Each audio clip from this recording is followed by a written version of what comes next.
Now, there are airliners that are known for always landing smoothly. For example, the Airbus A330. Look at the buttery tilted landing gear right here.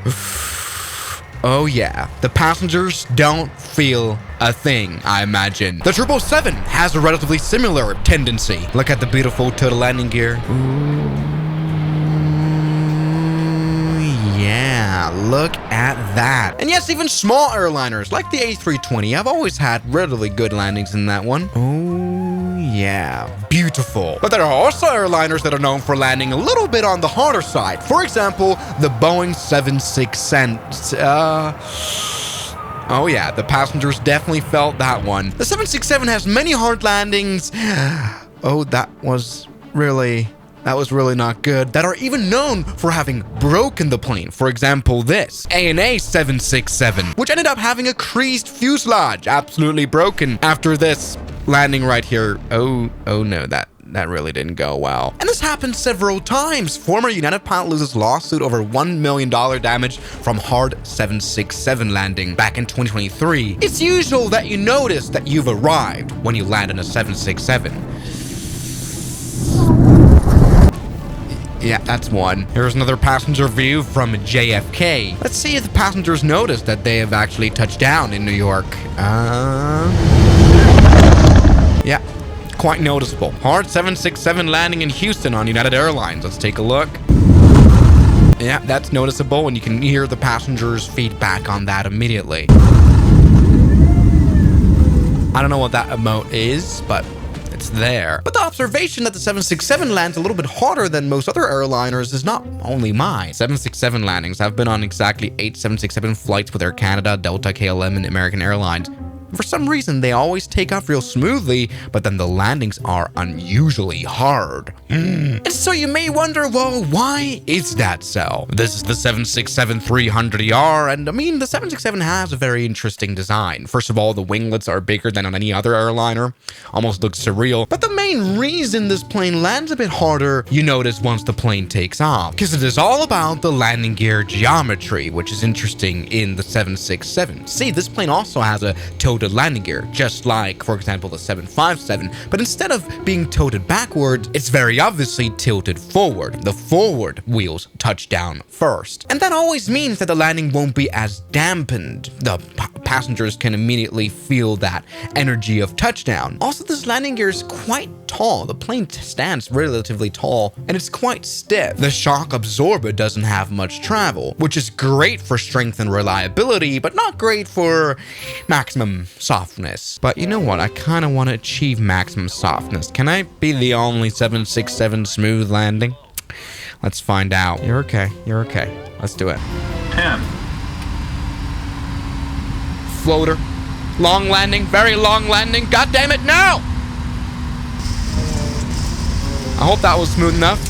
Probably wasn't very smooth at all. God damn it. I really tried my best here. At least we can stop relatively quickly. We've got relatively good stopping mechanism because of these huge spoilers on the plane. Never noticed that. Holy moly. This absolute floater landing that we just had can be kind of explained probably because the 767 has an unusually big and high lift wing. So that means the wing will keep floating if a pilot flares too much, and that's kind of what happened in our case here. And this is where we get to the second reason why the 767 lands a little bit harder on average. See what I try to do here, land as smoothly as possible, it's not really a good thing to do as pilots. Because this plane floats so much, pilots prefer to just land it harder on purpose to just make sure it doesn't float as much. After all, these planes are flown mostly heavy to relatively shorter runways because it can handle that, but you don't want to overrun, so you kind of want to touch down a bit harder to make sure you don't float. You don't want to flare as much, pull the nose up as much. Let's try this again and just make sure to make a safe landing rather than a smooth landing. So you come down, 40, here's the touchdown 30, zone, you want to 20, land on 10. that. Hey, I accidentally did a smooth landing by not flaring a lot. There, oh, that I crashed the nose. Oh, no, that maybe would have bent the airplane a little bit. That happens. Look, and we stopped in a much shorter amount of time, and we can even vacate here. Oh, I can even hear clapping in the background. Everyone's being nice. But see, even my landing that was relatively smooth looked a little bit, hard because of that first look. I mean, you could see that impact a bit. doesn't look very smooth most of the time. But there's actually a whole nother reason as well why the 767 was kind of designed to be landed a bit rough. See, when you land in an airliner like this, the braking automatically happens. You have auto brake, you have spoilers that come out automatically, and in order to engage those sensors, you have to actually land hard instead of smooth. Otherwise, the plane won't notice that it's landed. Like this. Okay, that was a little bit harder. But there we go. The stopping mechanisms automatically come out, and that makes sure your landing is a safe one rather than a smooth one, which is more important, of course, always. This is something that's stated a lot on the forums as well. The pilots say that they like to plant the plane down firmly to activate the auto brakes, etc., and avoid aquaplaning on, for example, wet runway. Well, I do have to say that's kind of true for every airliner.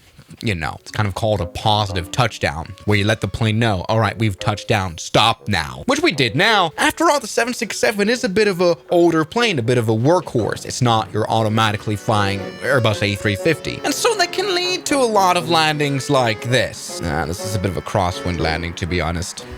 That always a bit rougher. You know what? Actually, that was a smooth landing. But even once again, on a smooth landing, I feel like you would notice that a lot as a passenger. Boom. Oh, wow. That is a bit of a hard landing right there. A bit of a bouncer, in fact, as well. Yeah, you can really start to notice the landing gear stands quite tall without a lot of dampening. They don't dampen a lot. Oh, my goodness. All right, here's the Condor 767, and I don't imagine it can go well, judging by the title. Oh! Whoa, okay. I mean, once again, this landing happened in Rhode Island, in Providence, where the runway is only 2.6 kilometers long. Not the longest runway at all. So it's better to touch down, let the plane know to bring out the spoilers immediately and stop. Hey. All right, once again, a cabin view where the kinetic energy of the touchdown is immediately transferred to the cabin, especially here just above the landing gear. Okay, this is the cargo 767. You know, cargos don't have to land smoothly at all. Packages don't care about hard landings. As long as the plane doesn't break up. Yeah, a bit of a floater. Bit of a floater landing. And then you touch down. All right, come on. Hard 767 landing can't be that bad. Oh, yeah. Oh, that's a crosswind landing. That's understandable. Now, while you can maybe draw a tendency on the 767, this is not like a statistically factual thing that the 767 always lands hard, of course. I mean, every plane lands hard sometimes. Even the buttery A330. Okay, even though this was kind of a hard landing, still looked kind of smooth. I don't know how. That's just insane. It's genuinely just that total landing gear that makes all the difference. So let's maybe go ahead and honor the 767 by actually doing a smooth landing. Now the runway seems a little bit wet, so you kind of would normally land a little bit on the harder side. But come on, let's do it. Come on, let's flare. I just can't get it done. It never really looks buttery. God damn it. And now we're just kind of hanging on the water here. Womp womp. Somebody the beautiful 767 with giant ears. Definitely not a butter machine. Thank you guys so much for watching this video, and I'll see you guys tomorrow as always. Good night. And a special thanks goes out to my members, my supporters.